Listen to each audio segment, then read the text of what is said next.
Hi friends, எல்லோரும் எப்படி இருக்கீங்க? நல்லா இருக்கீங்களா உறவுகளே?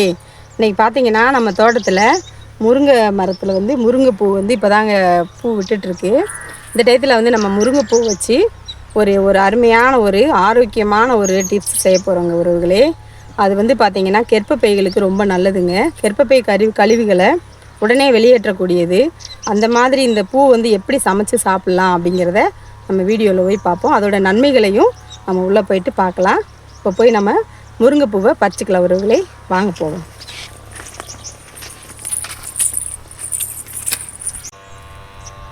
பாருங்கள், நம்ம முருங்கைப்பூக்களை பறிச்சுக்கலாம்.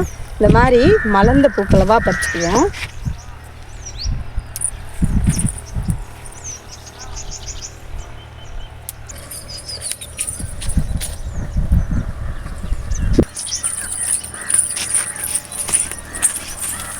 ஒடிஞ்சிரும்.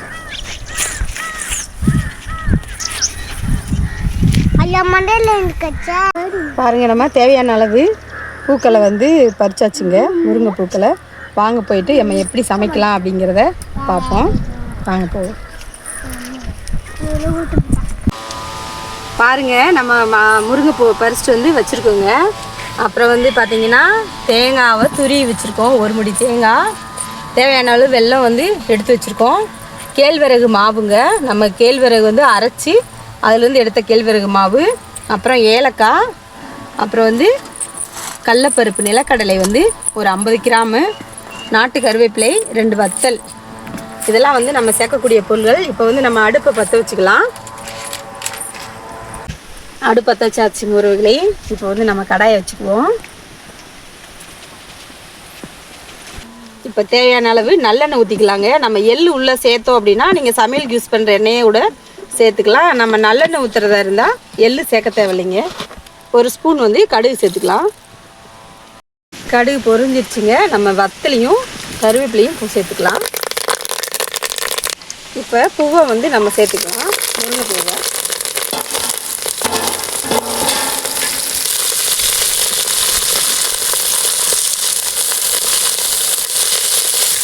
கொஞ்ச நேரம் வதங்கின உடனே நம்ம அந்த மாவை லைட்டாக தண்ணி ஊற்றி லைட்டாக உப்பு போட்டுங்க. அதை அப்படியே நம்ம புட்டுக்கு பிணையிற மாதிரி பிணைஞ்சு வச்சுக்கணும் ஒருவேளை. அதுக்கப்புறம் அப்படியே உள்ளே சேர்த்துக்கலாம். அப்படியே லைட்டாக இதையும் வதக்கின உடனே, கேழ்வரகு மாவு வதக்கின உடனே நம்ம தேங்காய் பூவையும் உள்ளே சேர்த்துக்குவோம்.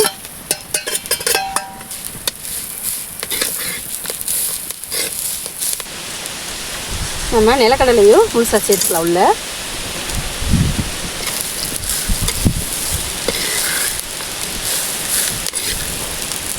பாருங்கள், நம்ம அப்படியே வதக்க எந்த மாதிரி ஆயிடுச்சுன்னு பாருங்கள். அந்த தேங்காய் துருவலில் இருக்கிற எண்ணெய் எல்லாமே சேர்ந்து அந்த பூவும் அந்த மாவும் பார்த்திங்கன்னா நல்லா வெந்துருங்க உறவுகளே. இந்த மாதிரி நம்ம செஞ்சு சாப்பிடும்போது உடலில் இருக்கிற டயனஸ் சுத்தமாக போயிடும். தலை சுத்தல், மயக்கம் அந்த மாதிரி இருக்கிற டயத்தில் இப்போ வெல்லத்தை நம்ம உள்ளே சேர்த்துக்கலாம். வெல்லத்துக்கு பதிலாக நம்ம பனங்கற்பட்டியும் போட்டுக்கலாங்க. இந்த மாதிரி நம்ம செஞ்சு வீட்டில் ஒரு டப்பாவில் போட்டு ஸ்டோர் பண்ணி வச்சுக்கிட்டாலும் டெய்லி ஒரு 2 ஸ்பூன் 3 ஸ்பூன் நம்மளுக்கு ஒரு மாதிரி தலை சுத்தல் அந்த மாதிரி இருக்கும்போது நம்ம காலை மாலை 2 வேளை சாப்பிட்டுட்டே இருந்தோம் அப்படின்னா ரொம்ப நல்லா இருக்குங்க உறவுகளே. சோர்வாக இருக்காது, நல்லா தூக்கம் வரும். நல்லா தண்ணி தாக எடுத்து நல்லா தண்ணி குடிக்கலாம். குழந்தைங்களுக்குலாம் இந்த மாதிரி வாரத்தில் 2 நாள் வச்சு கொடுத்தீங்கன்னா அவங்களோட தசை வளர்ச்சிக்கும் எலும்புகள் வளர்ச்சிக்கும் ரொம்ப நல்லாயிருக்கும். ரொம்ப ஒரு ஆரோக்கியமானதுங்க.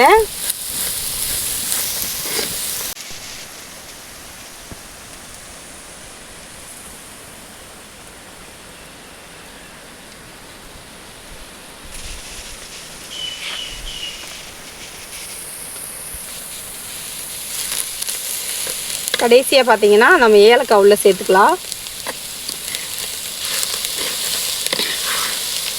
இவ்வளோதேங்க, ரெடி ஆயிடுச்சு பாருங்கள். இந்தளவு வதக்கி நம்ம எடுத்தோம்னாலே போதுங்க. சூப்பரான ஒரு ஆரோக்கியமான ஒரு சுவையான ஓட்டு மாவு முருங்கைக்கீரை ரெடி ஆயிடுச்சுங்க. இதுக்கு பேர் நம்ம கிராமங்களில் ஓட்டு மாவு அப்படின்னு சொல்லுவாங்க. இது முருங்கைக்கீரை ஓட்டு மாவு, முருங்கைப்பூ ஓட்டு மாவு அந்த மாதிரி சொல்லிக்கலாங்க உறவுகளே. இப்போ பாருங்கள் ரெடி ஆயிடுச்சு. நம்ம வந்து இப்போ அது எல்லாத்தையுமே எடுத்து நம்ம வேறு இதில் எடுத்து வச்சுக்குவோம்.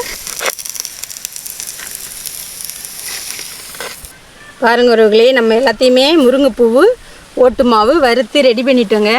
இந்த மாதிரி நம்ம செஞ்சு கொடுக்கும்போது குழந்தைங்களுக்கும் பெரியவங்களும் சாப்பிடும்போது உடம்புக்கு தேவையான அனைத்து ஒரு இரும்பு சத்து, அயன் சத்து, கால்சியம் சத்து எல்லாமே கிடைக்குங்க உறவுகளே.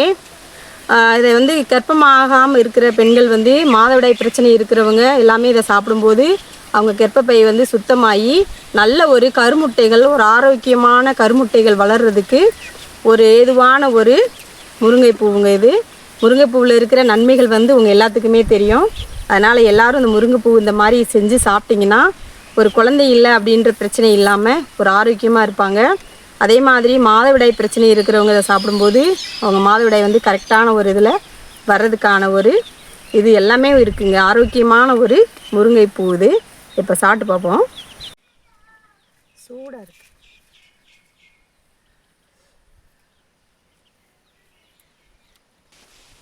சூப்பராக இருக்குங்க, அருமையாக இருக்குது. டேஸ்ட் வேறு லெவலில் இருக்குது. இது வந்து நம்ம நெய்யிலையும் செய்யலாம்.